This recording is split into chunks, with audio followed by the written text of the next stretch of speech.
तो आज बात करेंगे हम कैंसर के बारे में। कैंसर क्या होता है? आप सबने सुना होगा कैंसर क्या होता है?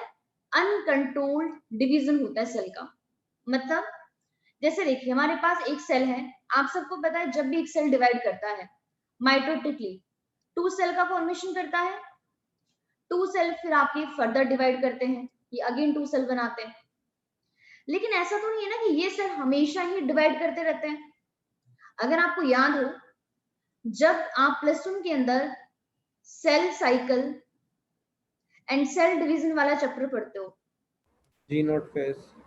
तो वहां पे साफ साफ लिखा गया है कि जो सेल की जो ग्रोथ होती है वो आपकी कॉन्टिन्यूस प्रोसेस है। कॉन्टिन्यूस मतलब सेल का ग्रो होना, मतलब कि सेल का साइज बढ़ना। मान लेते हैं कि मेरे पास एक सेल है, अभी छोटा सा है, ये आपका इसका साइटोप्लाज्म बड़ा हो रहा है, ये सेल की ग्रोथ है। सेल की सेल की ग्रोथ होना ये कॉन्टिन्यूस प्रोसेस है, लेकिन इसका डिवाइड होना ये कॉन्टिन्यूस प्रोसेस नहीं है। ये डिपेंड करता है रिक्वायरमेंट के ऊपर, बॉडी की कंडीशन के ऊपर, कि अब सेल को मतलब नए सेल बनाने हैं कि नहीं बनाने। लेकिन ये ग्रो ये हमेशा होता रहेगा। समझ आ रहा है कि नहीं आ रहा है? तो यहाँ पर क्या है कि हमारे पास सेल ग्रो होना नॉर्मल है, बट उसका डिवाइड हमेशा होना वो नॉर्मल नहीं है।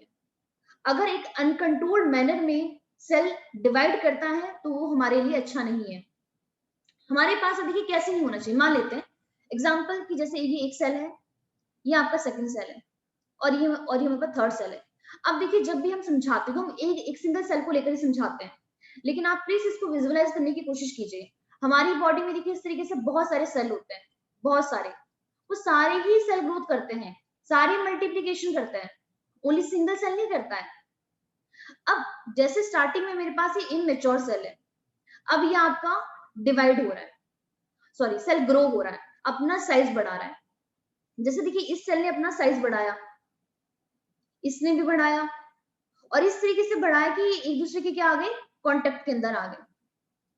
तो हमारी बॉडी के देखिए जो नॉर्मल सेल होते हैं ना, जैसे ही कॉन्टेक्ट में आ जाते हैं एक दूसरे के, वैसे ही अब ये डिवीजन करना बंद कर देते हैं और यहाँ पे ग्रो होना भी बंद कर देते हैं, नॉर्मल सेल जो होते हैं। लेकिन जो हम कैंसर की बात करें उसमें क्या होता है कि जब एक बार कांटेक्ट में आ गए ना, तो कांटेक्ट में आने के बाद भी डिवीजन बंद नहीं करते हैं। इसको हम बोलते हैं कांटेक्ट इनहिबिशन। कि जो नॉर्मल सेल होते हैं, नॉर्मल सेल वो कांटेक्ट इनहिबिशन शो करते हैं। मतलब जैसे ही दो सेल आपस में कांटेक्ट में आ गए, अब वो फर्दर ग्रो नहीं होंगे। उनको पता है कि जितना ग्रो होना था उतना हमने ग्रो कर लिया, अब और जरूरत नहीं है। लेकिन जो कैंसर सेल है, जिसको हम ट्यूमर भी बोलते हैं, वो ये वाली प्रॉपर्टी शो ही नहीं करती, शो ही नहीं करते हैं। इसे कोई कैंसर बोलते हैं हम। अभी इसके बारे में भी हम यहाँ पे डिटेल में देखेंगे। लेकिन अगर हमें एक लाइन में आंसर दो ना कैंसर होता क्या है, तो हम बोलते हैं एबनॉर्मल, मतलब जो नॉर्मल ना हो। और कैसी सेल की डिवीजन होना, अनकंट्रोल्ड मैनर में। कंट्रोल का मतलब होता है कि जितनी जितनी सेल की जरूरत है नए सेल की उतनी ही बन रही है, बट यहाँ पे अनकंट्रोल्ड मैनर में क्या हो रहा है, मल्टीप्लाई हो रहा है सेल का, जिसकी वजह से क्या होता है, मास बन जाता है सेल का, और इसी मास ऑफ सेल को कहते हैं ट्यूमर। अब ये जो नॉर्मल सेल है वो क्या शो करते हैं, कांटेक्ट इनहिबिशन। मतलब जब दो सेल आपस में कांटेक्ट में आ गए, अब ये फर्दर डिवाइड नहीं करेंगे, नहीं ग्रो होंगे। लेकिन कैंसर सेल को कोई लेना देना नहीं है, कांटेक्ट में आओ ना आओ, इन्होंने तो डिवाइड होना ही होना है। तो नॉर्मल सेल के पास कांटेक्ट इनहिबिशन की प्रॉपर्टी होती है, मतलब contact with the other cell inhibit their uncontrolled growth. तो जैसे कांटेक्ट में आते हैं वैसे अपनी ग्रोथ को बंद कर देते हैं। लेकिन जो कैंसर सेल होते हैं इनके पास ये प्रॉपर्टी नहीं होती। कौन सी प्रॉपर्टी, कांटेक्ट इनहिबिशन वाली प्रॉपर्टी नहीं होती है। अब हमारे पास ये जो मास जो होता है ना सेल का, जिसको ट्यूमर बोलते हैं, ये आपका दो टाइप का होता है। एक होता है बिनाइन ट्यूमर और सेकंड होता है मैलिग्नेंट ट्यूमर। जो हमारे पास ये मैलिग्नेंट ट्यूमर होता है इसी को ही कैंसरस बोलते हैं, यही कैंसर होता है। सारे ट्यूमर कैंसरस नहीं होते हैं, ठीक है। बिनाइन ट्यूमर आपका कैंसरस नहीं है। वासु उसके बारे में ही बात करेंगे, आपको बताऊंगी अभी मैं धीरे धीरे जो आप क्वेश्चन पूछ रहे हो। कैंसर के बारे में ही टॉपिक है, तो ये भी बताऊंगी कि अब आपका कैंसरस कैसे बनते हैं। ठीक है, तो यहाँ पे पहले आप देखिए कि हमारे पास ट्यूमर क्या है, दो टाइप का है, पहला है बिनाइन और सेकंड है मैलिग्नेंट ट्यूमर। अब इससे रिलेटेड सबसे पहले मैं आपको कुछ यहाँ पे स्लाइड दिखाती हूँ, उसके बाद में हम यहाँ पे मूव करेंगे। जैसे आप सबसे पहले यहाँ पे यही वाली फोटो देखो, ये हमारे पास देखिए एकदम नॉर्मल सेल है। अगर आप ध्यान से देखो, ये सारे एक दूसरे के यहाँ पे कॉन्टेक्ट में आ चुके हैं, अभी फर्दर ग्रो नहीं हो रहे। बट जैसे अभी मैंने आपको कहा, ट्यूमर जो होता है, ट्यूमर क्या है, मास ऑफ सेल, मतलब एक्स्ट्रा डिवीजन हो जाना सेल का, मास ऑफ सेल को बोलते हैं ट्यूमर। एक होता है बिनाइन, सेकंड होता है मैलिग्नेंट। अब बिनाइन क्या है, आप देखिए यहाँ पे कुछ सेल जो थे कांटेक्ट में आने के बावजूद भी देखिए इन्होंने क्या काम किया, ये रेड वाले देखिए फर्दर अपना साइज बढ़ा रहे हैं और फर्दर यहाँ पे ग्रोथ करना शो कर रहे हैं। ठीक है, इसको बोलते हैं बिनाइन ट्यूमर। अब मैलिग्नेंट में भी देखो सेम ये चीज हो रही है, लेकिन फिर हम कहेंगे बिनाइन में और आपका मैलिग्नेंट में डिफरेंस क्या है। डिफरेंस ये होता है कि जो बिनाइन ट्यूमर होता है ये आपका लोकलाइज होता है। लोकलाइज का मतलब ये है कि एग्जांपल लेते हैं कि अगर हमारा ट्यूमर लीवर में बनना शुरू हुआ है तो ये लीवर तक ही रहेगा, बाकी हमारी बॉडी की जितने भी पार्ट है ना वहां पर ट्रांसफर नहीं होगा। लोकलाइजेशन होगी एक सिंपल, जहां पर आपका बनना शुरू हुआ वहीं तक ही रहेगा। लेकिन मैलिग्नेंट ऐसा नहीं होता, ये आपका ब्लड में ट्रांसफर होके हमारे बॉडी के जो बाकी ऑर्गन्स होते हैं उनको इफेक्ट करना शुरू कर देता है, मतलब एक ऑर्गन से दूसरे ऑर्गन में ट्रांसफर करना, इसको बोलते हैं मेटास्टेसिस। अब इस इन सब के बारे में हम डिटेल में डिस्कस करेंगे यहाँ पे, लेकिन सबसे पहले मैं आपको यहाँ पे कुछ फोटोज दिखाना चाहती हूँ, उसको प्लीज आप ध्यान से देखना, काफी अच्छे अच्छे डायग्राम्स हैं, इससे आई होप आपको अच्छा आइडिया लग जाएगा। यहाँ पे सबसे पहले यहाँ पे देखिए हमारे पास ट्यूमर, जो ट्यूमर सेल है उसका फॉर्मेशन कैसे होता है। जैसे सबसे पहले आप यहाँ पे ए वाला डायग्राम देखिए, हमारे पास, प्लीज आपको पता होगा जब आपने +1 में एनिमल टिश्यू वाला चैप्टर किया होगा तो वहां पे हम पढ़ते हैं ना कुछ लेयर्स होती है हमारे सेल की, जैसे यहाँ पे बेसल लैमिना लिखा है, ब्लड वेसल्स, और ये कुछ सेल है। अब ये देखिए हमारे पास ये जो ये वाले सेल, ये सारे नॉर्मल सेल है, और मान लेते हैं इसमें से एक सेल क्या हुआ, वो आपका मॉडिफाई हो गया ट्यूमर सेल की फॉर्मेशन के लिए। ये वाली प्रॉपर्टी देखिए, और यहाँ पे देखिए ये ब्लड वेसल है। लेकिन अगर हमारे पास देखिए ये ट्यूमर सेल जो यहाँ पे बना है, इसका रीजन क्या है, रीजन मैं आपको बाद में बताऊंगी, बस इसने यहाँ पे अनकंट्रोल मैनर में डिवीजन करना स्टार्ट कर दिया। ये देखिए यहाँ पे इन्वेसिव हो गया। अब इन्वेसिव का मतलब क्या होता है, पहले तो देखिए इसने यहाँ पे अपना नंबर इंक्रीज किया, अगर आप ध्यान से देख रहे हो ये पिंक वाले बहुत ज्यादा इसने क्या कर लिया, यहाँ पे अनकंट्रोल्ड मैनर में डिवीजन करना स्टार्ट कर दिया। ओके सॉरी, इसके बाद ये वाला है, और ए के बाद देखिए यहाँ पे क्या हुआ, मास बन गया ट्यूमर के सेल का। अब ये क्या है, लोकलाइज है, मतलब जहां पर ये पैदा हुआ वहीं पर ही रह रहा है। ये कह रहा है कि अभी ये बाकी वाले एरिया में ट्रांसपोर्ट नहीं हुआ है, जहां पर है उधर ही रह रहा है। ये वाला देखिए आप ध्यान से, हाँ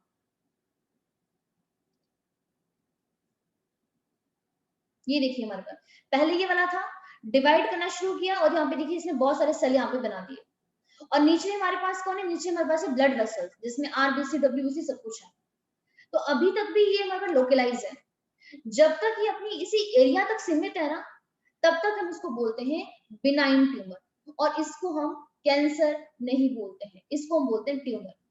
बहुत बार पूछते हैं कि ट्यूमर में और कैंसर में क्या फर्क होता है, तो ट्यूमर एक्चुअली हमारे पास ओनली सिंपल मास होता है सेल का, जो शुरुआत होती है कैंसर की, अभी वो कैंसर बनता नहीं है, जिस ओनली स्टार्टिंग वाला पीरियड है। अब उसके बाद देखिए जब इतना ज्यादा इसका नंबर फैल गया, अब इसने यहाँ पे कहाँ पे फैलना शुरू कर दिया, ये हमारे ब्लड वेसल के अंदर ट्रांसफर हो रहा है। अब ट्यूमर सेल क्या हो गए, इन्वेसिव हो गए हैं, मतलब उन्होंने यहाँ पे आरबीसी के अंदर इन्वेड करना शुरू कर दिया। तो ट्यूमर सेल की प्रॉपर्टी क्या हो चुकी है, इन्वेसिव हो गई है, वो आरबीसी के अंदर ट्रांसफर कर रहे हैं। और देखिए यहाँ पे ट्रांसफर करने के बाद क्या हुआ, सारे आरबीसी के अंदर ट्यूमर सेल क्या हो गया, आपका स्प्रेड हो गया, और यहाँ पे होता है मेटास्टेसिस। अब ये मेटास्टेसिस काफी इंपॉर्टेंट टर्म है। मेटास्टेसिस ये होता है कि जो हमारे अभी जो ट्यूमर के जो सेल हैं जो आप इधर देख पा रहे हो, अब ये ब्लड वेसल में एंटर हो गए, और ब्लड वेसल में एंटर होने के साथ साथ अभी हमारी बॉडी के जो नॉर्मल ऑर्गन्स है ना वहां पे ट्रांसफर करना शुरू कर देते हैं, तो बाकी पार्ट को भी इन्फेक्ट कर रहे हैं। एग्जाम्पल लेते हैं कि ट्यूमर बनना शुरू हुआ था पेनक्रिया के अंदर, और वहां से स्प्रेड होते होते ये गॉल ब्लैडर में फैल गया, फिर लिवर में ट्रांसफर हो गया, या फिर स्टमक में, हर जगह स्प्रेड हो रहा है। इसी को बोलते हैं मेटास्टेसिस। और ये किस वजह से होता है? जब हमारे ट्यूमर के सेल कहाँ पे इन्वेट हो जाते हैं? हमारे आरबीसी के अंदर, मतलब ब्लड के अंदर एंटर हो जाते हैं। जब तक वो उस लोकलाइज एरिया में है तब तक ये किसी और पार्ट में नहीं जाएगा। तो यहाँ पे देखिए, ये हमारे पास बिनाइन ट्यूमर है, लोकलाइज है, लेकिन हमारे पास अब ये मैलिग्नेंट बन चुका है। इसी को बोलते हैं मैलिग्नेंट ट्यूमर, जो आपका क्या शो करता है? मेटास्टेसिस शो करता है। ब्लड की वजह से एक एरिया से दूसरे एरिया में क्या हो सकता है? ट्रांसफर हो सकता है। तो इस तरीके से क्या होता है? कैंसर बनता है। अब यहाँ पे हो क्या रहा? आप खुद ही देखो ना, अनकंट्रोल्ड मैनर में डिवीजन हो रही है। अब इसको यहीं पे रुक जाना चाहिए था, लेकिन यहाँ पे किसी ना किसी रीजन की वजह से क्या हुआ? मतलब यहाँ पे डिवीजन रुक नहीं पा रही है। अब ये क्यों होता है ऐसा? कुछ हमारी बॉडी में जीन्स होती हैं, अभी आगे टॉपिक भी आएगा, लेकिन मैं आपको थोड़ा सा ये बता देती हूँ। अब वो जीन्स नॉर्मली क्या होती है? इनएक्टिव होती है हमारी बॉडी में। जब वो इनएक्टिव कंडीशन में प्रेजेंट है तो वो यहाँ पे नॉर्मल मैनर में काम करती है, लेकिन जब वो एक्टिवेट हो जाती है ना, तो एक्टिवेट होने के बाद वो इसके क्या करती है? यहाँ पे बहुत ज्यादा अनकंट्रोल्ड मैनर में सेल को डिवाइड करवाती है। लेकिन नॉर्मल सेल में वो इनएक्टिव स्टेज में प्रेजेंट है, और जो सेल आपका ट्यूमर बना रहे हैं वहां पे वो एक्टिवेट हो जाती है। रीजन बहुत सारे होते हैं। रीजन ये होते हैं कि जैसे कई बार कुछ फिजिकल रीजन होते हैं, एक्स रेज हो गया, यूवी रेज हो गया, और बाकी होते हैं कुछ ड्रग्स वगैरह हो गई, कुछ केमिकल्स हो गए, हम उनको अप्लाई करते हैं। जैसे आपने ये सुना होगा कि जैसे हमारे पास हिरोशिमा नागासाकी में अटैक हुआ था, तो वहां पे देखिए ना, उनका डीएनए के लेवल पर ही चेंज हो गया है। अब वहां पे अभी तक जो भी बच्चे पैदा होते हैं, काफी सारे बच्चों में उनमें डीएनए में तक चेंज ही नहीं हुआ है, डिफेक्टेड पैदा होते हैं। तो यहाँ पे जो ये रीजन है ना कैंसर का, ये होता है किसी जीन का एक्टिव हो जाना। तो रीजन ये सारे एक्सरेज की वजह से, गामा रेज होती है उनकी वजह से ये मतलब हमारी जीन्स एक्टिवेट हो सकती है। तो फिजिकल भी होते हैं, केमिकल भी होते हैं, वो अभी आपका अलग से टॉपिक है, अभी करेंगे। अभी जस्ट हम ये बात कर रहे हैं कि कौन कौन से कैंसर होते हैं। ये बताइए फिर, आपको ये समझ आया कि हमारे पास ये क्या है? मतलब आपका बिनाइन ट्यूमर क्या होता है, और आपका ये दूसरा वाला मैलिग्नेंट ट्यूमर क्या होता है? कुछ आइडिया लगा? Yes, ma'am. अब यहाँ पे अगर मैं आपको डिटेल में करवाऊं तो एक्चुअली काफी ज्यादा आपका काफी बड़ा टॉपिक है, लेकिन चलो अपनी पीपीटी के ऊपर ही मूव करते हैं। यहाँ से बस हमें यही वाला डायग्राम लेना था, फिर हम बाद में ये भी देखेंगे कि इनको हम क्योर कैसे करते हैं।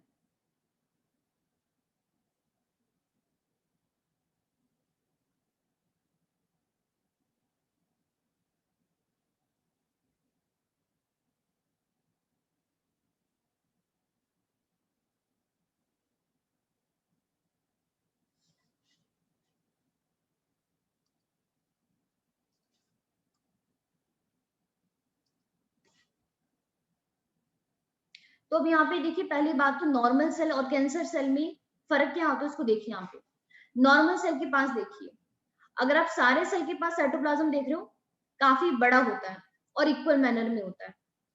एक सेल के पास एक ही न्यूक्लियस होता है, न्यूक्लियोलस भी एक ही होता है, और क्रोमेटिन भी आपके फाइन होते हैं। लेकिन यहाँ पे देखिए क्या होता है, हमारे पास साइटोप्लाज्म काफी ज्यादा स्मॉल होता है। आप खुद ही सोचो, एक सेल है लेकिन काफी बड़ा है, तो साइटोप्लाज्म भी काफी अच्छा होगा। अब छोटे छोटे सेल बहुत सारे हैं, तो उनका साइटोप्लाज्म छोटा हो जाएगा ना हमारे पास। और एक ही सेल के अंदर मल्टीपल न्यूक्लियस हो जाते हैं, मल्टीपल न्यूक्लियाई, और हमारे पास जो न्यूक्लियाई है उसका नंबर भी काफी ज्यादा हाई हो जाता है पर सेल।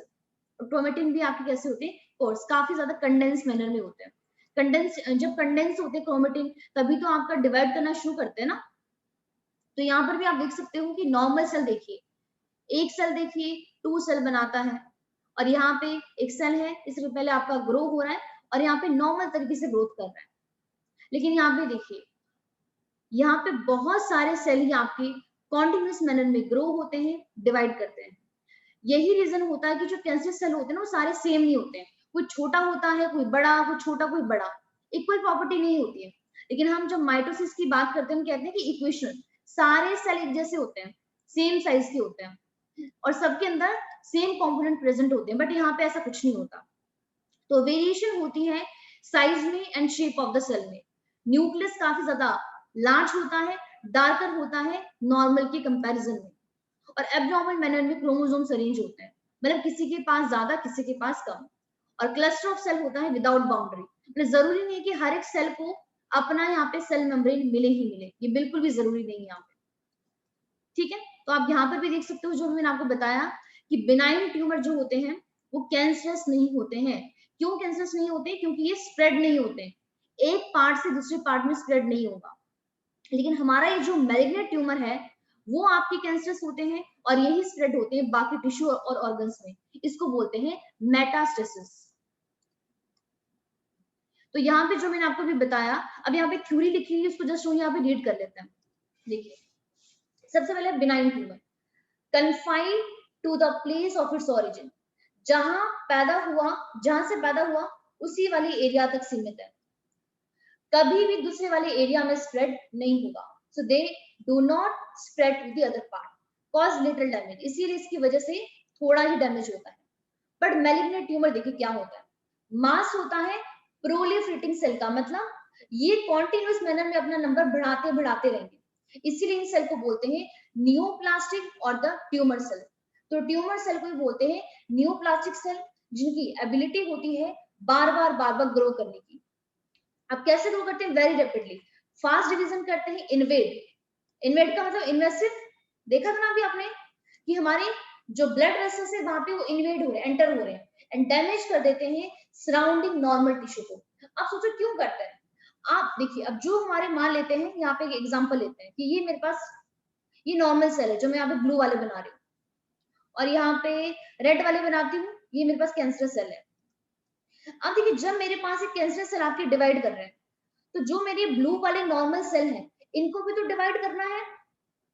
अब डिवाइड कैसे करेंगे? सबको खाना चाहिए, बिना फूड के बिना एनर्जी के तो कभी कोई डिवाइड कर नहीं सकता। तो अब इनके बीच में ना कंपटीशन हो जाता है कि हमें डिवाइड करना है, हमें डिवाइड करना है।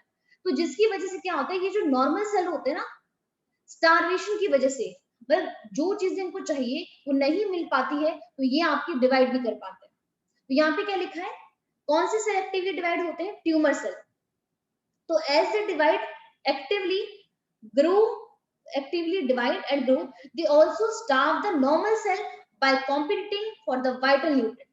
तो हमारे जो नॉर्मल सेल होते हैं स्टारवेशन की वजह से, कमी की वजह से यहाँ पे ये आपका डिवाइड नहीं कर पाते, क्योंकि सारा फूड ही कैंसर सेल ही ले जाते हैं, ये तो आपके बार बार फर्दर डिवाइड करते जा रहे हैं। So cell slow from tumour reach the distance site through the blood where they get lodged and start a new tumor, इसको बोलते हैं मेटास्टेसिस।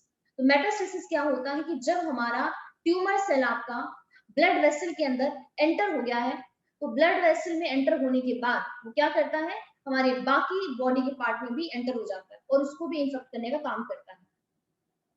तो यहाँ पे क्या लिखा है, सेल स्लो, स्लो का मतलब होता है रिमूव करना किसी चीज को, ठीक है।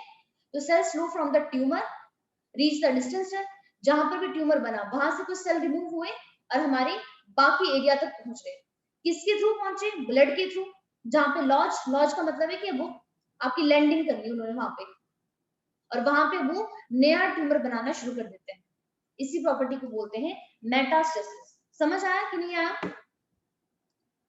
तो ये था हमारे पास इन दोनों के बारे में जो अभी हम यहाँ पे कर चुके हैं। अब जस्ट ओनली यहाँ पे थोड़ा सा डिफरेंस लिखा गया, इसको आप देख सकते हो कि बिनाइन में क्या होता है, हमारे पास जो सेल आपका डिवाइड करना शुरू करते हैं, नॉर्मली वो नॉर्मल सेल से काफी ज्यादा रिजेम्बलेंस शो करते हैं, फिर भी काफी हद तक आपके डिफरेंशिएटेड होते हैं। लेकिन मैलिग्नेंट तो सारे एब्नॉर्मल होते हैं, बहुत ही रेयर सिमिलैरिटी होती है नॉर्मल सेल के कंपैरिजन में, जिसको हम बोलते हैं एनएप्लास्टिक। यहाँ पे ग्रोथ रेट काफी ज्यादा स्लो होता है, लेकिन यहाँ पे रैपिड मैनर में होता है। कहाँ पे? मैलिग्नेंट के अंदर। माइटोसिस यहाँ पे फ्यू होती है, यहाँ पे काफी ज्यादा होती है। ग्रोथ एक्सपेंसिव है, यहाँ पे इन्वेसिव है। इन्वेसिव मतलब एंटर कर जाता है, ये ओनली अपने वाले एरिया में ही रहता है। ग्रोथ का ड्यूरेशन मीन स्टॉप ग्रोइंग, कुछ टाइम बाद ये आपका ग्रो होना हो सकता है कि बिनाइन ट्यूमर आपको बंद कर दे, लेकिन ये कभी बंद नहीं होता। एनकैप्सुलेशन का इन्वेट करना ही होता है कि यहाँ पे ये यूजुअली बहुत ही मतलब क्या होता है, इसको बताते हैं। एनकैप्सुलेशन का मतलब होता है सेल है, यहाँ पे बाहर जो लेयर होती है ना, इसको बोलते हैं प्लाज्मा मेम्ब्रेन। तो हमारे पास यहाँ पे बिनाइन ट्यूमर के केस में वहां पर जो सेल है उसको एक लेयर यहाँ पे कवर करके रखती है, जिसको बोलते हैं कैप्सूल लेयर, प्लाज्मा मेम्ब्रेन को ही कैप्सूल बोलते हैं। लेकिन यहाँ पर रेयरली है कि वो लेयर प्रेजेंट हो, यहाँ पे मोस्टली होती है। मेटास्टेसिस यहाँ पे बिल्कुल नहीं होता। ये काफी इंपॉर्टेंट पॉइंट है। डायरेक्ट क्वेश्चन पूछ सकते हैं कि मेटास्टेसिस जो है कौन सा ट्यूमर शो करता है, तो मैलिग्नेट ही शो करता है। आप इसको डबल एम से लर्न कर सकते हो कि एम से मैलिग्नेट ट्यूमर और एम से ही क्या होता है, मेटास्टेसिस होता है। इफेक्ट ऑन होस्ट इसका स्लाइटली हार्म होता है due to the location of the complication, लेकिन इसका काफी ज्यादा हार्म होता है ड्यू टू द इन्वेशन और द मेटास्टेसिस। मेटास्टेसिस की वजह से मैलिग्नेंट ट्यूमर काफी ज्यादा हार्मफुल होता है हमारे लिए। ठीक है, अब बात करते हैं क्या क्या कॉज है कैंसर का, जिसके बारे में आपने अभी पूछा था कि होता क्यों है। मैंने आपको बताया भी था कि बहुत सारे रीजन होते हैं, कई बार यूवी रेज, कई बार एक्सरेज, केमिकल्स होते हैं, बायोलॉजिकल एजेंट्स भी होते हैं, और इवन आपका फिजिकल भी होता है। अब अभी भी हमने कहा था कि जो हमारा ट्यूमर सेल है उसको हम न्यूप्लास्टिक सेल भी कहते हैं। तो जो अब देखिए ट्यूमर शो कौन करता है, जो हमारा नॉर्मल सेल होता है, एक टाइम पे वो नॉर्मल सेल है और एक टाइम बाद वो क्या हुआ, नॉर्मल सेल आपका ट्यूमर सेल के अंदर चेंज हो गया। अभी हुआ कैसे, नॉर्मल सेल आपका ट्यूमर सेल के अंदर कन्वर्ट कैसे हुआ, क्वेश्चन ये राइज होता है। इसको बोलते हैं कॉज, कैंसर का रीजन क्या है। अब हमारे पास रीजन इसके बहुत सारे हैं। नॉर्मल सेल जो ट्यूमर सेल के अंदर कन्वर्ट होता है, रीजन इसका फिजिकल हो सकता है, केमिकल हो सकता है, और बहुत सारे बायोकेमिकल बायोलॉजिकल एजेंट्स हो सकते हैं। अब एजेंट चाहे फिजिकल हो, केमिकल हो या फिर बायोलॉजिकल हो, उन सारे एजेंट्स को हम बोलते हैं कार्सिनोजेंस। तो कार्सिनोजन क्या होता है, कैंसर कॉजिंग एजेंट। जो एजेंट कैंसर कॉज करते हैं उनको हम एक सिंपल सा नाम दे देते हैं कार्सिनोजन। जैसे हमने एलर्जी की बात की थी ना, कि एलर्जी जो एलर्जी कॉज करते हैं उनको हम बोलते हैं एलर्जन। तो जो कैंसर कॉज करता है उसको बोलते हैं कार्सिनोजन। तो पहली लाइन देखिए यहाँ पे क्या लिखा है, transformation of normal cell. Normal cell का ट्रांसफर होना किसमें, कैंसरस न्यूप्लास्टिक सेल में, मतलब जिनकी एबिलिटी है एक्टिवली डिवाइड करने की। अब वो कैसे हो सकता है, मे बी इंड्यूस बाय, मतलब नॉर्मल सेल को कैंसर सेल में कौन कौन इंड्यूस कर सकता है, फिजिकल, केमिकल और बायोकेमिकल एजेंट। बट सारे एजेंट को एक कलेक्टिव एक सिंपल नाम देते हैं कार्सिनोजन। अब ये कह रहे हैं कि ये कुछ रेडिएशंस हो सकती हैं जिनको बोलते हैं आयनाइजिंग रेडिएशंस। इनमें थोड़ा सा रट्टा है, प्लीज इसको ध्यान से समझना क्योंकि इसमें आपके क्वेश्चंस बनते हैं। रेडिएशन जो है हमारे पास दो टाइप की होती है, एक होती है आयनाइजिंग रेडिएशंस जिसमें आती है एक्सरेज और हमारे पास गामा रेज। एक होती है नॉन आयनाइजिंग रेडिएशन जिसमें आती है यूवी रेज, जो हमारे डीएनए को डैमेज करती है और क्या लीड करती है, न्यूप्लास्टिक ट्रांसफॉर्मेशन। मैंने आपको पहले ही बताया था कि कुछ जीन्स होती है वो नॉर्मली क्या है, इनएक्टिव कंडीशन में प्रेजेंट है, लेकिन जब वो एक्टिवेट हो जाती है उसी की वजह से क्या होता है, कैंसर होता है। अब सोचो जीन किसका पार्ट होता है, डीएनए का ही। तो ये जो यूवी रेज होती है ना, ये हमारे डीएनए को ही डैमेज कर देती है। जो हमने बात की थी ना अभी हिरोशिमा नागासाकी की, वहां पर भी तो डीएनए ही तो चेंज हुआ था, इसी की वजह से वहां पे बच्चे पैदा होते डिफेक्टिव पैदा हो रहे थे। तो प्लीज यहाँ पे ध्यान रखना, अगर मैं यहाँ पे बनाऊं एंड में अगर मैं बनाऊं कि जो रेडिएशंस हैं, अब आप मुझे खुद ही बताओ रेडिएशंस कौन सा होगा, फिजिकल हो गया, फिजिकल एजेंट हो गया, ये हमारे पास आयनाइजिंग हो सकती है, और ये हमारे पास नॉन आयनाइजिंग हो सकती है। आयनाइजिंग में दो आती है, एक्स रेज और सेकंड आती है गामा रेज। गामा ऐसे लिखते हैं ना। उसके बाद हमारे पास जो नॉन आयनाइजिंग है उसमें आती है यूवी रेज। मैम फोल्ड अंदर नहीं होता, फोल्ड्स बाहर होते हैं गामा में। मैम अच्छा आपने जो फोल्ड बनाया अच्छा ऊपर अच्छा वाले, ऐसे यस मैम, ये बाहर होते हैं। ठीक है, एक्स रेज ये वाली, सॉरी गामा रेज ये वाली होगी। तो प्लीज आप इसको इस तरीके से अपनी कॉपी में नोट कर लीजिए। ये तो आपको याद रहेगा कि एक्स रेज होती है, गामा है, यूवी है, बट ये आप भूल सकते हो कि कौन सी आयनाइजिंग है, कौन सी आपकी नॉन आयनाइजिंग रेज है। तो प्लीज इसको आप नोट कीजिए, क्योंकि आप इस तरीके की चीजें को इग्नोर कर देते हो, बाद में क्वेश्चंस आते हैं।